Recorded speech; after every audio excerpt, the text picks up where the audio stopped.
Hello, Dr. Miaken Zeigler of Zeigler Chiropractic, the future Monarch family chiropractic that I will be in partnership with Dr. Kristen, which happens in January. We are super excited.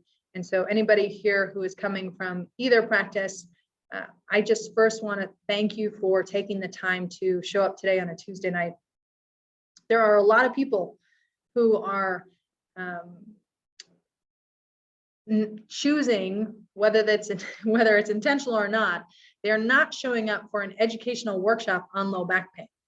And so you showing up today and being a part of this conversation to really support your health and well-being as it relates to your low back pain, I think is really honorable. So I first want to thank you for being here. And I hope that if there's one thing or multiple things that you take away from this in 30 minutes, you will be a different person in terms of the lens that you view your body through, and maybe have some more accountability to the things that are most right in creating health. So with that, let's get started with the workshop on low back pain. And I want to start with just going through some stats here, because it's pretty dismal when we look at low back pain stats. Worldwide, low back pain is the single leading cause of disability.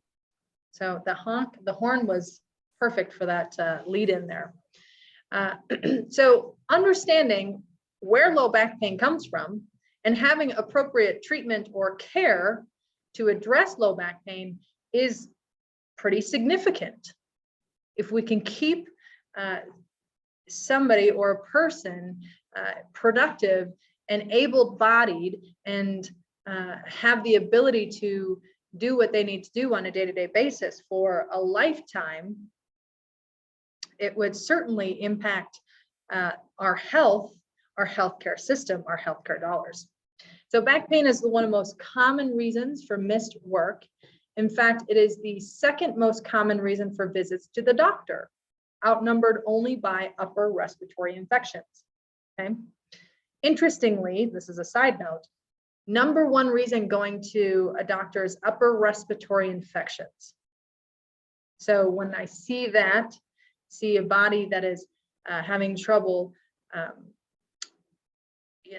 responding and handling respiratory stress, what did we just go through? We went through and are in, COVID, a virus that, where does it attack? Our lungs, our respiratory system. So even before COVID, we saw number one reason people went to a doctor's office was respiratory infection. So no wonder COVID has hit us so hard. We're already a population that succumbs to these types of things. So anyway, that was a side note. So back to back pain, most common reason for missed work, second most common reason for visits to our doctor's office. 50% of all working Americans admit to having back pain symptoms every year. Pretty significant number. And experts estimate that as much as 80% of the population will experience a back problem at some time in their lives. So I think it's important to address and understand more about our low back, why we experience pain there, and getting appropriate care. Most cases of back pain are mechanical, meaning they're not caused by serious conditions. Serious conditions might be cancer, a tumor, a fracture, a break. So most are mechanical. We're going to get into that and understand that in a second. And how much money do we spend? $50 billion on back pain. You add in the lost wages and decreased productivity, it rises to $100 billion. Low back pain is big business, and it costs us a lot of money. So again, as a chiropractor, we address the spinal complaints all day long, every day. I think it's worth looking at the lens of, okay, what is the outcomes when you go to a chiropractor versus other modalities that are used in healthcare? How do those compare? because we're spending a lot of money. So let's put a pause, and I'm going to stop sharing here for a second because I want you to be able to see me. Let me grab my spine here. Let's talk about, we mentioned most commonly we have back pain as a result of a mechanical issue. So I want you to understand the spine. Okay, so I have my spine here. I'm going to do my best so you can see the anatomy of the spine. Okay, so here is the spine. Okay, here's your head. You have your neck region, or what's called your cervical spine. Okay, so you have your neck region or your cervical spine. You have your mid-back region, which is made up of 12 vertebrae. That is your thoracic spine. And then here's your lumbar spine, 5 vertebrae, 5 bones through here. And then you've got your pelvis, okay, and your sacrum. So we're looking at low back. We're really looking at what are the components of this lumbar spine and this pelvis, okay? So a couple things. You should have curves in your spine, okay? So your neck and your low back should have what's called a lordotic curve. And that is like a curve that is a C-shaped, okay? So you should have a C shape in your neck and your mid-back curve. You should have a nice C shape there. Shape is really important. When we look at the spine from the front or the back, our spine should be nice and straight, okay? We'll talk about why that's important in a second. Now, so you have 5 vertebrae through your spine here, right? 1 through 5. And these, between each vertebra, you have a disc, okay? These discs are thick, they're fibrous, they act as shock absorbers. Now let's talk about the disc for a second. Now with each of these discs, you have an outer region that's considered fibrous, a fibrous connective tissue. And inside the center of this disc, you have what's called your nucleus pulposus. Now your nucleus pulposus is this gelatinous, jelly-filled ball is what we'll call it, right in the center of this disc. Now, a lot of people have heard of disc bulging, disc herniation. I want you to understand that there's a difference between the two, because just because you have a disc bulge does not mean you have a disc herniation, or another term for that would be a disc prolapse, okay? So think about each of these discs as a jelly donut, okay? And you've got within that jelly donut, right, you got the jelly in the center. When you have appropriate compressive forces, biomechanic forces that are always working, right? You've got gravity that is always working on the body. So you got these compressive forces constantly working on the body. You're adding weight to your structure. You're doing movements. You should have, that compressive force working on that disc. That disc is absorbing shock. It's handling that appropriately. If you have abnormal pressure, right?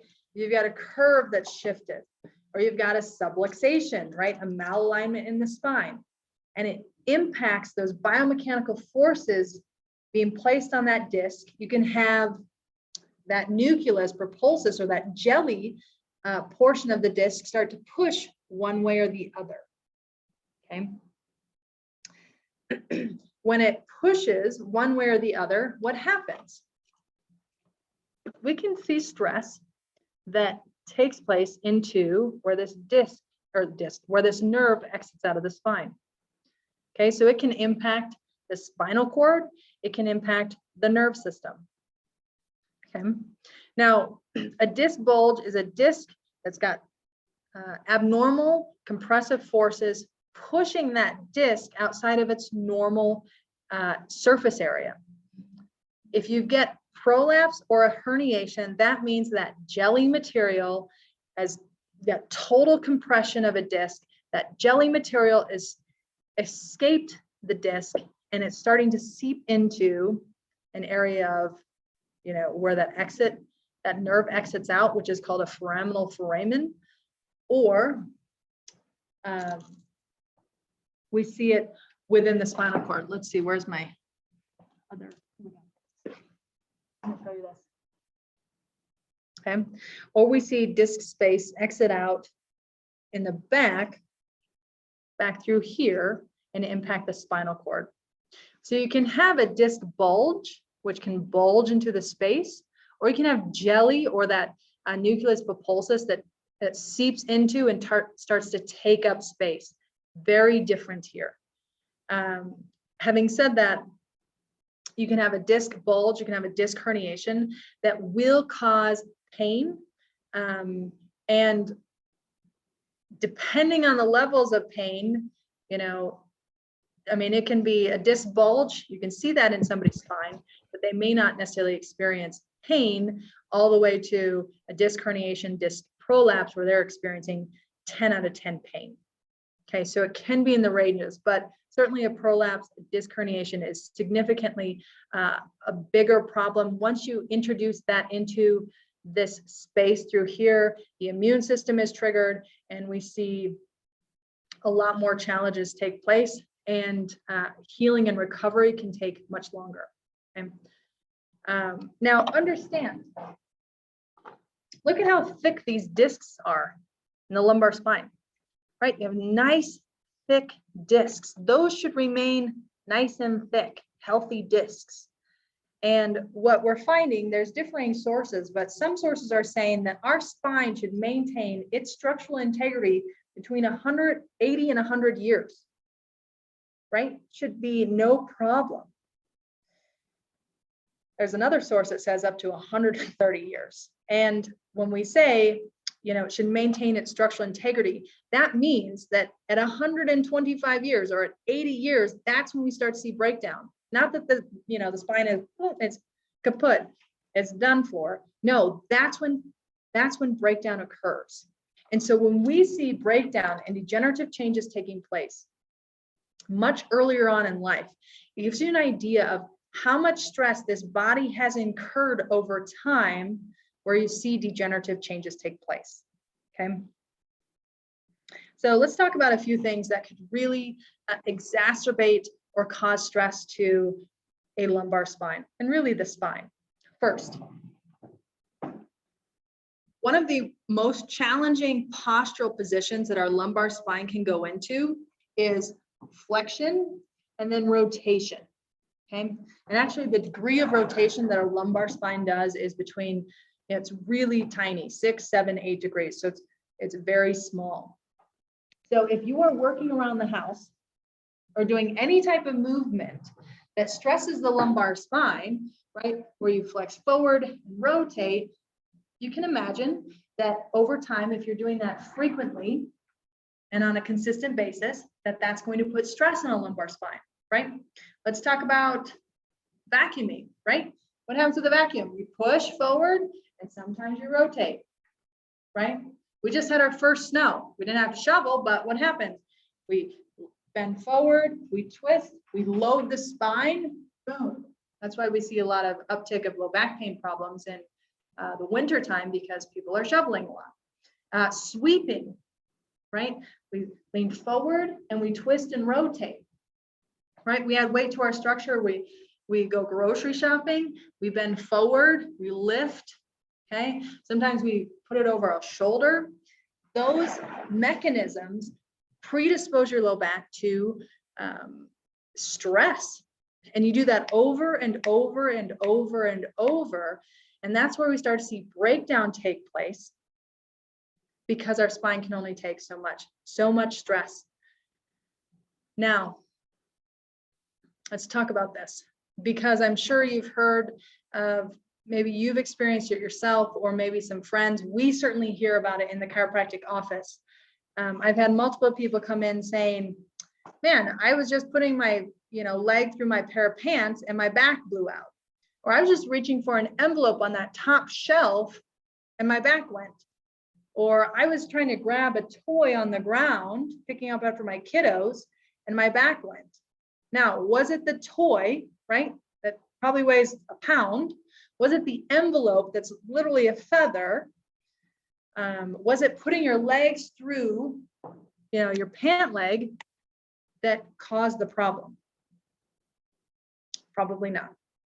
It's just that the saying, the straw that broke the camel's back, that's typically the same, because it's the cumulative stress over and over and over and over that boom, you put your leg through, you know, that pant leg, and boom, too much stress, your lumbar spine breaks down and you go into significant pain because of what's going on. You got stress through these joints in the lumbar spine, through this disc in the lumbar spine, and it is impacting your spinal cord or your nerve system, right? And why is this curve so important? Okay, curve is important because it's loading the spine appropriately, allowing for the spinal cord to rest comfortably through the canal. When you straighten, again, put stress on the discs inappropriately. When you increase that curve, look at the joints in the lumbar spine. Look at what happens through here, right? We see, let's see if we can do it here. Sorry, this is what happens when we have to do Zoom. But I want you to see these joints right here. When we increase that lumbar spine, we start to jam these joints, and it can cause a lot of stress. And so you have pain receptors around joints. You have tons of pain receptors around disc space. We used to think that the disc didn't really carry any type of pain receptors, and we found that no, there's a lot of pain receptors along this disc. So you have disc challenges, you've got joint challenges. Guess what? You're going to see low back pain show up. And so again, let's go back to the straw that broke the camel's back, right? By the time a child is 4 or 5 years old, it's been estimated that they've had nearly 5,000 impacts to their structure and spine, because they are learning how to move their body, right? They're getting up, they're falling down, they're climbing on things, they're falling off. So over 4,000 to 5,000 impacts. Anybody sprain an ankle as a kid, or twist your knee, or fall down, or maybe have an impact in a sports arena, right? But let's use a sprained ankle as an example. If you sprain your ankle, let's say at 8 years old, and because you've got a joint now that's unstable and it hurts to walk on, you start walking funny, right? So it alters your gait pattern. Now, if it's not addressed appropriately, which I would argue that 95% of the time we don't address this appropriately, then we start to alter our pattern in hundreds of thousands of steps in this altered walking pattern. That's where you start to see breakdown take place, right? Because you got to go from the ankles, right? Altered gait pattern, ankle, knee, hip, right? And then we see how that impacts the lumbar spine. That's where we start to see a disc breakdown, L5, right? And so we've not just got one ankle sprain, we've got loads of things happening. And as an adult, and certainly what do we do in school? Starting at a very young age, kindergarten, we are sitting. And then we sit through 18. If we go to any furthering education or school, college, we sit for another 4 years. Sitting is one of the worst activities we can do in terms of loading to the lumbar spine. You add sitting, any type of loading to your structure, any type of twisting, that predisposes and stresses your system. And so if you've got years of stress as a result of altered biomechanics or postural distortions due to life, right? And then you add these compressive forces and abnormal forces on a lumbar spine, right? Where you've got altered and postural distortions taking place, those subluxations, that's where you're going to see disc bulging take place, potential for disc herniation that's happening much earlier on than 80 to 100 or even 125. We're seeing it happen at 30, 40, 50, right? So really understanding what are the biomechanics of the lumbar spine. Forward flexion, rotation can predispose you to stress. And if you're going to be doing something like raking or shoveling or a household chore that requires that type of movement, you need to warm up your body, because it is a cardiovascular and sometimes weight type activity that you need to prepare your body for, right? So let's go back to sharing my screen here. So you can start to see when we go over some of these details, why low back pain is the leading cause of disability. Why it's a second reason, most common reason people go to a doctor's office. Why 50% of Americans, have back pain symptoms each year, and why it's really costly as far as spending goes to address the low back pain. Because what do we typically do? I'm going to go to this next slide here. The most common reason for an opioid prescription is low back pain. So what do we commonly do? We turn to our painkillers, our pain meds. 80%, I mean, you heard about the opioid pandemic long before COVID pandemic, and it's still going on. And frankly, it's gotten worse over the last 2 years. But about 80% of people who use heroin first misused it because of prescription opioids. I'm going to sit with that for a second. Our main treatment to address low back pain are pain medications. And when the prescription runs out, we've got people hooked on opioids, and usually, some of the stats are saying all it takes is, 5 consecutive days of being on opioids for you to be hooked and addicted.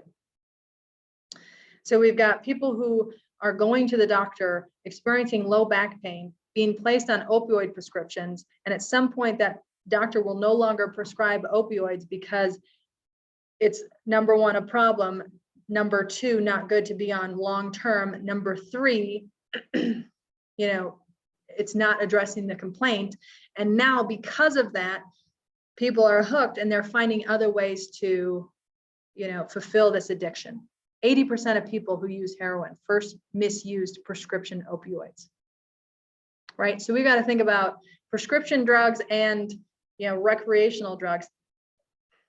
They're both a problem. Just because it's prescribed, it can still have an impact in our system and side effects that can be long lasting. And frankly, I've got some friends in Ohio. Ohio is one of the worst places. This was 2 years ago. I have some chiropractors in Ohio who practice. They said 10 people, what is it? Every 10 minutes, somebody was dying of an opioid overdose. It's pretty terrible. They said of the 10 people who were, I don't remember what the stat was, something like of the 10 people who die in Ohio, 8 of those were prescribed, well, here we go, 80% of people. 8 of those people were prescribed opioids for some type of musculoskeletal complaint. And of those 8, 6 of those were low back pain. I was talking to a friend in Ohio who grew up in Ohio this weekend. She said 3 to 4 dozen people that she knew have died of opioid addiction. Her daughter, who's 19 years old, could name 5 people that had passed from opioid addiction. It is a problem. So we need another way to address the low back pain. Chiropractic care uses the same receptors as opioids, providing pain relief without the addiction, death, and other side effects. And this is neck pain, but compared to primary care physicians for management of acute neck pain, chiropractors are the second most often consulted healthcare providers, thank goodness. And as far as I'm concerned, chiropractic should be the first person you go to if there is any type of musculoskeletal complaint, right?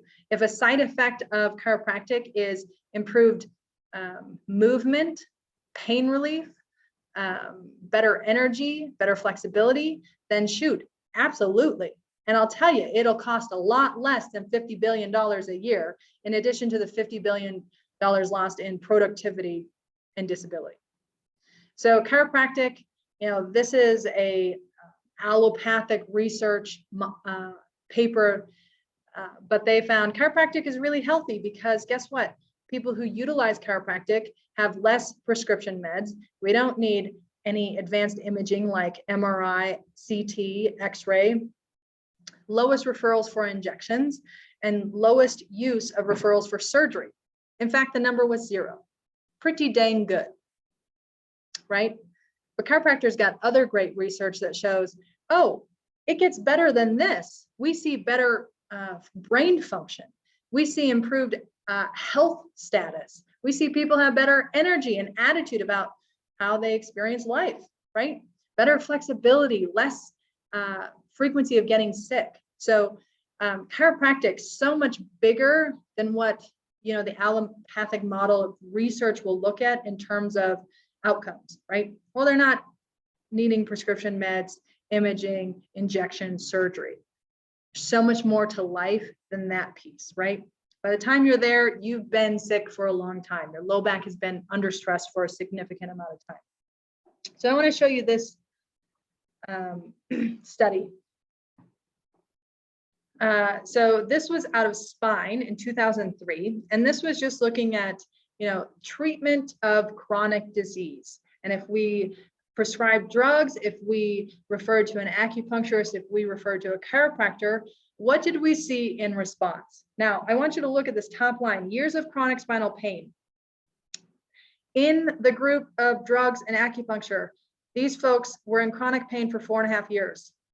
What about chiropractic? They gave folks who were in pain for 8.3 years, so almost double that. So I don't know why they did that, but they gave chiropractors gave the drugs and the acupuncture a head start, we'll say. So percent asymptomatic in 9 weeks, drugs 5%, acupuncture 9%, chiropractic almost 30%.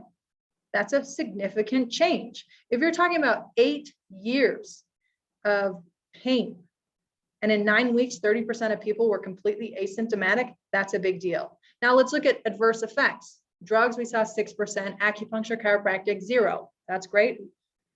And then what about improvement in general health status? Okay, we saw 18% drugs, 15% acupuncture, nearly 50% in the chiropractic group. That's significant. General health status, that's so much bigger than back pain, right? And so we are going, let's see what time it is. It's 6:16. I'd like to show you one video. It's about 4 minutes long because I really want you to understand when we address low back pain, when we adjust the spine, why do we see these impacts of improved health status? So that's where I just want to go real quick, and then we'll wrap this up. So let me just do this here. Where are you? Where are you? I want to share sound.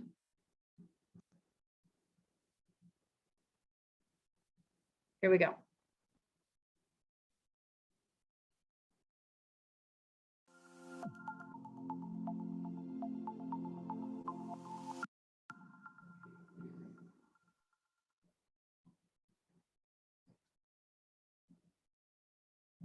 After many years of research, we now know beyond a doubt that spinal function impacts and changes brain function.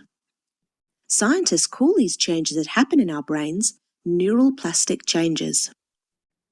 Neural plastic changes are happening all the time because our brain is continuously adapting to our ever-changing environment. When your spine is not moving properly, this leads to changes in the way the small muscles closest to your spine and skull send proprioceptive information to your brain. Proprioception means your brain's awareness of the position of your body. So it's your brain's ability to know where all the parts of your body are in space. The proprioceptive information that comes from the muscles closest to your spine and skull help your brain to know what's going on in your spine, which represents the core of your body. For your brain to accurately move your arms and legs, your brain needs to know exactly what's happening in your spine. This ability to move accurately, based on sensing what's going on in your body, is a process known as sensory-motor interaction. Sensory-motor interaction basically means your brain's ability to take all the information it receives from your body and your environment and put it all together to make sense of it, and then to create just the right sort of movements in response to that sensory information. For example, moving your hand to catch a ball that has been thrown to you. But how does this relate to your spine? If we look at spinal function in a very simplistic way, there are really three things you want your spine to do on a regular basis. Sometimes, for example, if you're running, you want your spinal bones to move in a synchronistic or harmonious manner to disperse the forces generated from the running. By moving in harmony, the forces are shared equally across your spinal bones so no damage takes place. But other times, for example if you are lifting a heavy object, then you want your spine to stiffen up to protect you. Without all your muscles stiffening up like this, you could injure yourself. So how does your spine sometimes move and sometimes stiffen up? Well, your brain does this for you by activating the muscles around your spine and skull, which are called your paraspinal muscles. Your brain activates the correct muscles, in the correct order, to the correct degree, with perfect timing, to either allow for synchronistic movement, for example during running, or to allow your spine to stiffen up, for example during heavy lifting. In addition to this, your spine muscles also, at times, need to automatically respond during times when you're expecting some sort of postural challenge, such as a trip or a slip. If you are tripping over, you need your brain to automatically, without consciously thinking about it, switch on and off your correct paraspinal muscles very fast to help you maintain your balance and stop yourself from falling over. This automatic activation of your spinal muscles is also important during arm and leg movements to stabilize your body and prevent injuries. So when you have spinal dysfunction, or what chiropractors call a subluxation, your brain is simply not controlling the movement pattern of a part of your spine appropriately. For example, your brain may not be moving your spinal bones in harmony when it should do, or it may not automatically be responding to postural challenges at the right time. So how would you know if you were subluxated? Well, often you don't know because you might not feel any symptoms right away. They may end up causing neural plastic changes in your brain that lead to back or neck pain, but they may not. For some people, they may result in clumsiness because you're not controlling the movements of your body properly. For some people, they may just cause weak muscles, or reduce sports performance, or difficulty reading, or simply the worsening of other conditions such as colic or bedwetting, or perhaps high blood pressure. We simply don't know yet how a subluxation is going to affect you. But we do know when your spine isn't functioning well, if you're subluxated, it does interfere with the way your brain and body communicates, and the way your brain controls what's going on in your body. Okay, we're going to stop there because I love that video, because I think that it did such a succinct job to recognize that if there is low back pain, it's a much bigger issue and challenge because it's actually reflecting what's going on with the brain and the brain's understanding with what's going on through that low back. So if you have those subluxations, those malalignments in the spine that interfere with the brain's ability to understand and respond appropriately to what's going on in your world, we see breakdown happen. And yes, we see a significant number of people have low back pain, but we also see a significant number of people who are experiencing life less than. And so when we talk about just improved human health status, and we look at the human health status being energy, healthy digestion, great movement, flexibility, range of motion, just a completely different experience.